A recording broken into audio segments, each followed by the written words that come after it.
going on, guys? Your boy Humble Warrior checking in with you. Doing a video reaction to the latest Miami Dolphins win.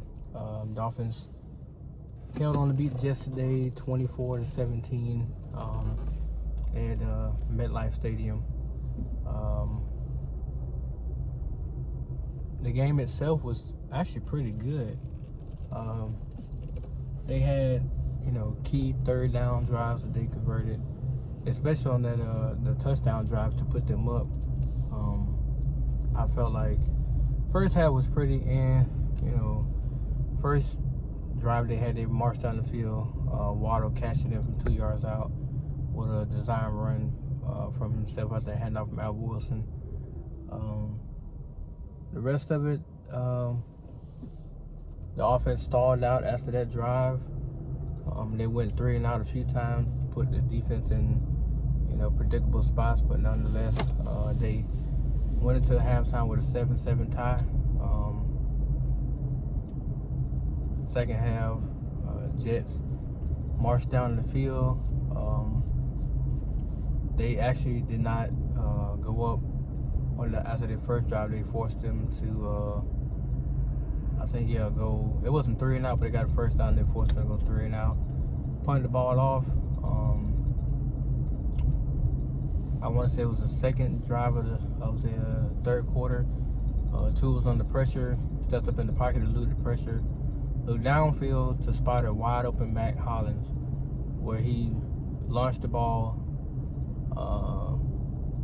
basically 60 yards. A lot of people say it's 42 yards, but I actually think it's 50.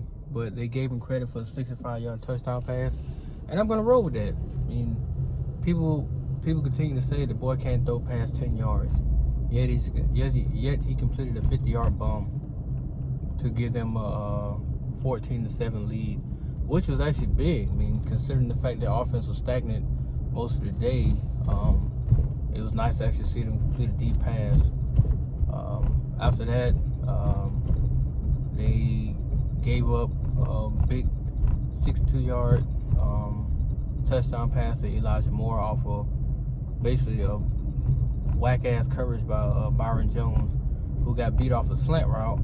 And from there, Elijah Moore beat Javon Holland, who took a bad angle, who was lined up in the wrong position on the wrong side of the field, and he got dusted to the end zone.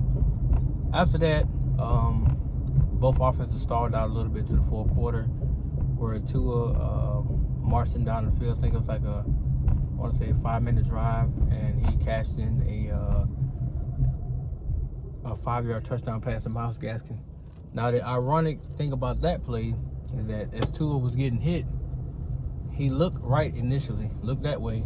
Then he glanced back over the field, and immediately you see his head snap to where Myles Gaskin was as he came wide open for the play.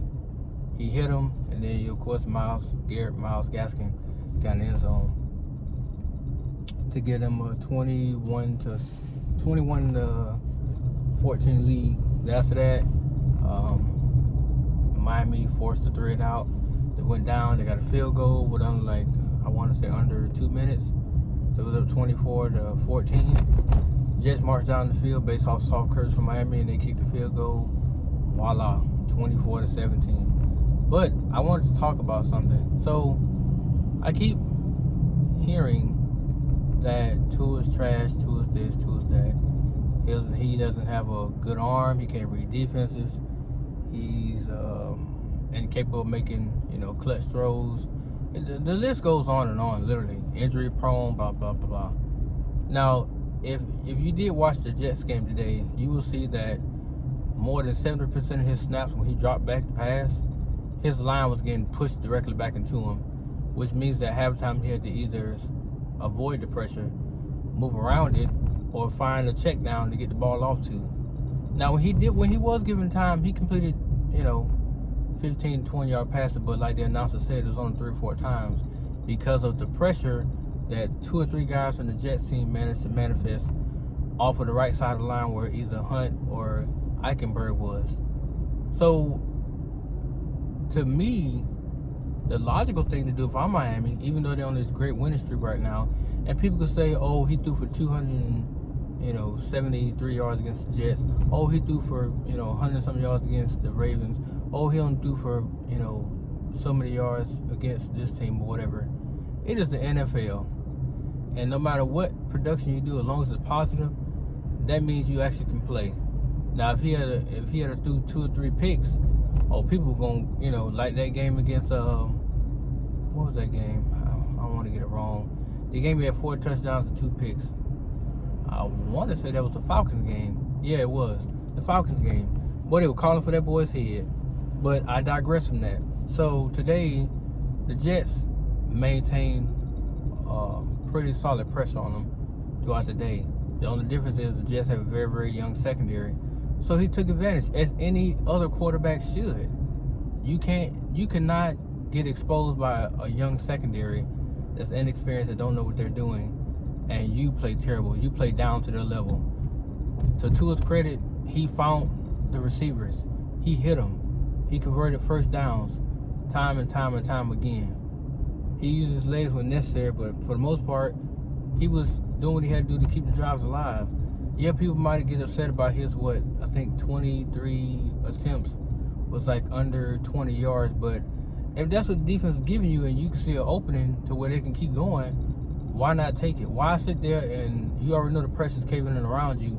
Why sit there and attempt a deeper pass when it's not even open, or you might turn the ball over?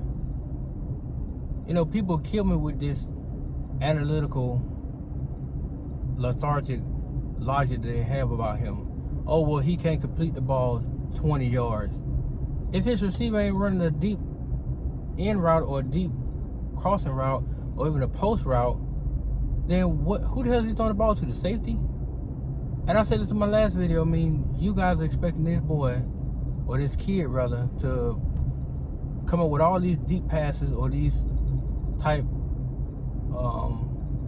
of plays, when his play calling isn't predicated to that for a reason I don't know. He has Waddle, he has Gronkowski, he got Hollins, he got Preston Wilson today, but that's any given Sunday ordeal. But you got 2 reliable receivers out there who pretty much run every route in the route tree.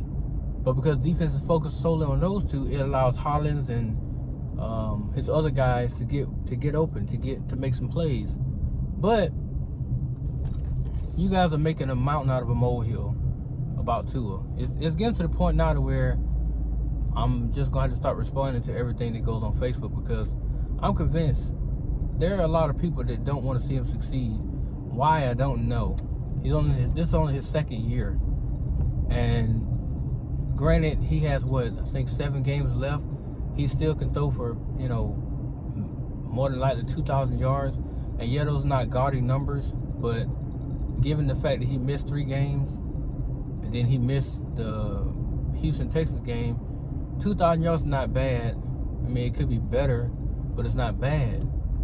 And then you guys are on a winning streak right now. We're winning, we just won 3 in a row. I don't give a damn who the team was. You beat them. If you lost to them, then right now you'll be sitting at they're 4-7. So right now with those 3 losses, you'll be at 1-10. Because you're 4-7 right now. So you'll be at 1-10, and you'll be viable for that first overall pick along with Houston and Detroit. But you won today. And a lot of the remaining schedule, a lot of these teams are actually beatable. They're very beatable. So you could be, before you know it, you could be looking at a 10 or 11-7 possibility. Maybe even a wild card berth. Maybe. A lot of things have to happen for that to happen, but the Bills and stuff, they look very vulnerable right now. And Miami took them to the wire until like the last, portion of the 4th quarter, when they kind of eased away from them by 11. But they got dog walked by the Colts today.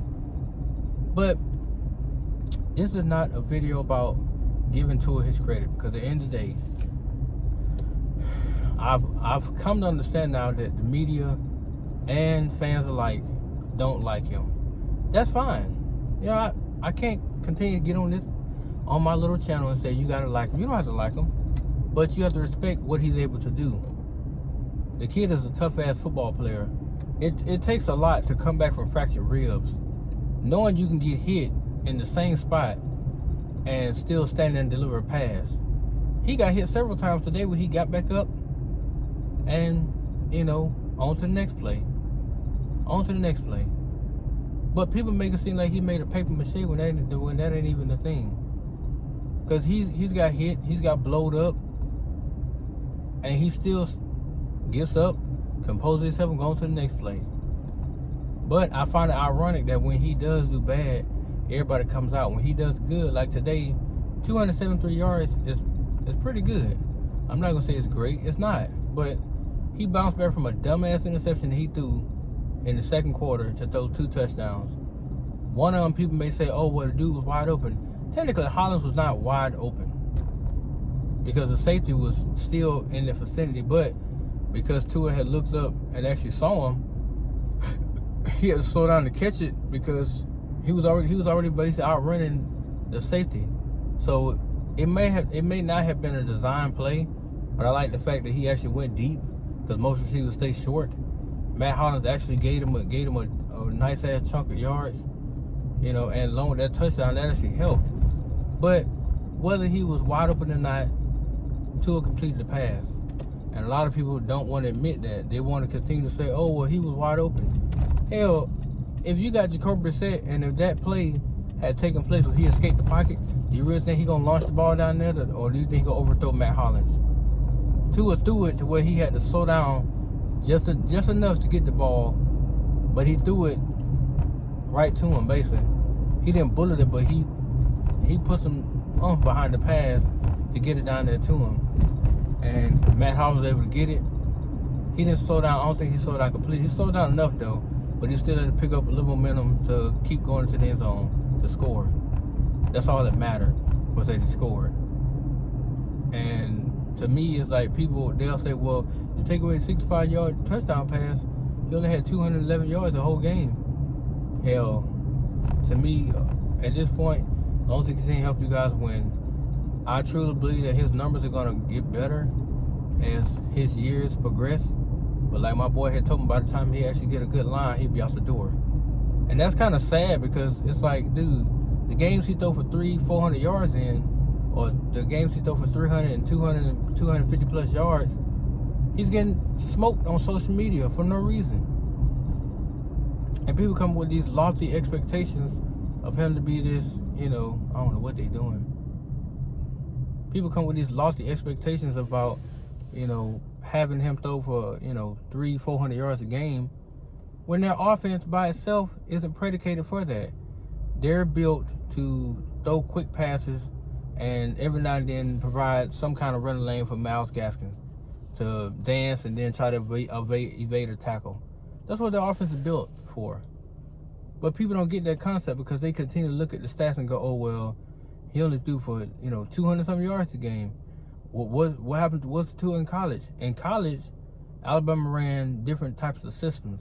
And on top of that, in college, isn't the name of the game to separate, to be wide open to catch passes? Because it ain't that many tightrope passes in college. It just ain't. But people make a big deal out of one person who, to me, his progression he's showing his progression. He's showing that he can stay in the pocket and still complete a pass. He's showing that he can evade rushes and not take direct, basically career-threatening sacks that can either damage his body and further put them behind the 8 ball and trying to help him develop. He's showing all of this. But every time he shows some type of, progression, or every time he shows that, hey, I can actually make that pass, it becomes a big issue. And to me, I'm just like, why? He's doing what he's been asked to do. Because I'm almost certain they put the ball in his hands the final minutes. They go, look, go secure this win. He went down there and got a field goal. He threw 4 different passes on 3rd down to complete them. The last one was to Waddle. And after that, Gaskins ran in a 3rd down play. I think it was 3rd and 1. He ran that in to get a 1st down. And after that, they kicked the field goal to secure this win, to help them win the game. And that's exactly what they did.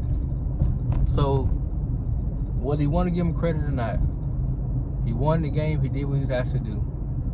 He just got to minimize the turnovers, because the interceptions, like every game he throws at least 1. But to the interception play, the pressure had already got to him by the time he tried to get the ball over the corner's head and tried to loft it down to Water. Water had already ran by the ball, and he threw it behind him. So you threw it behind him, you threw a bad ball behind him, and it got picked off by a safety who dived at the ball to catch it. So those are things that he has to, improve on, especially when it comes to edge rushers.